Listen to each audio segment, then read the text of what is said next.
اعوذ باللہ من الشیطان الرجیم بسم اللہ الرحمن الرحیم اللہم صلی علی سیدنا و مولانا محمد وعلی آلہ وصحبہ وبارک وسلم وسلم۔ پاکستان میں موجود تمام ہی ناظرین کو، پاکستان سے باہر بھارت متحدہ عرب امارات، تمام خلیجی ریاستیں، مکہ مکرمہ، مدینہ منورہ اور وہاں سے آگے تمام یورپی ممالک، بالخصوص برطانیہ، France, Spain, Italy, Germany, Sweden اور وہاں سے بھی آگے ریاستہائے متحدہ امریکہ، ساؤتھ افریقہ اور جہاں جہاں اس وقت ARY ڈیجیٹل نیٹ ورک کی خصوصی ٹرانسمیشن رحمان رمضان سحر عامر کے ساتھ شہر رمضان سے دیکھی جا رہی ہے، وہاں ٹیلی ویژن سیٹ کے سامنے موجود تمام ہی ناظرین کو انتہائی محبت، خلوص، ادب اور احترام کے ساتھ عامر لیاقت حسین کا السلام علیکم۔ تھوڑی سونف کھا لو ناظرین، سونف کھا رہا تھا تو ایک دم کیوں مل گیا، کھا لی۔ ہاں جی، تو پاکستان میں الحمدللہ آج الحمدللہ اللہ کا بڑا کرم ہے کہ آج پاکستان میں 24واں روزہ اختیار کیا جائے گا اور پاکستان سے باہر بعض ممالک میں آج 25واں روزہ اختیار کیا جائے گا، یعنی پاکستان میں آج 24 رمضان المبارک 1432 ہجری جمعرات کا دن 25 اگست 2011، اور جہاں پر آج 25واں روزہ اختیار کیا جا چکا ہے وہ تو آگے بڑھ ہی رہے ہیں، لیکن ہماری بھی آج افطار کے بعد 25ویں شب ہو جائے گی، یعنی تیسری تا رات۔ ناظرین کرام، شیخ سعدی بڑے اچھے لگتے ہیں مجھے ان کے واقعات اور ان کی حکایات جب میں پڑھتا ہوں۔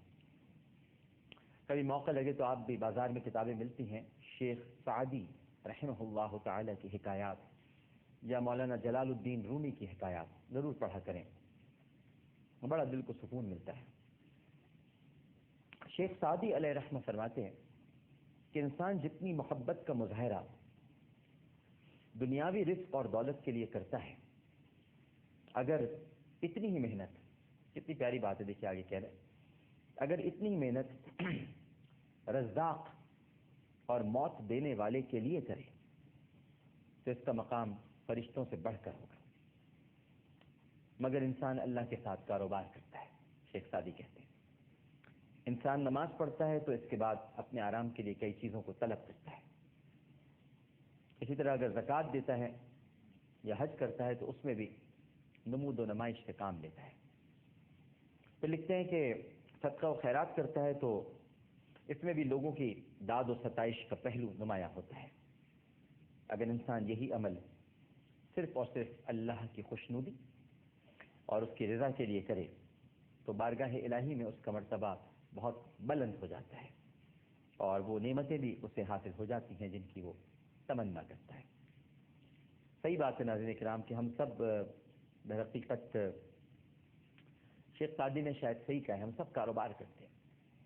ایک بزرگ کا قول ہے ناظرین کرام کہ میں نے 50 سال میں 5000 کتابوں کا مطالعہ کیا، 50 سال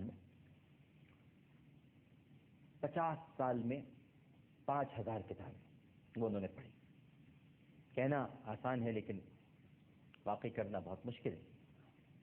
اور اب آگے کی بات سنیے ان کی، وہ فرماتے ہیں کہ میں نے ان 5000 کتابوں میں سے صرف 5 باتوں کو اپنے لیے قابل عمل پایا۔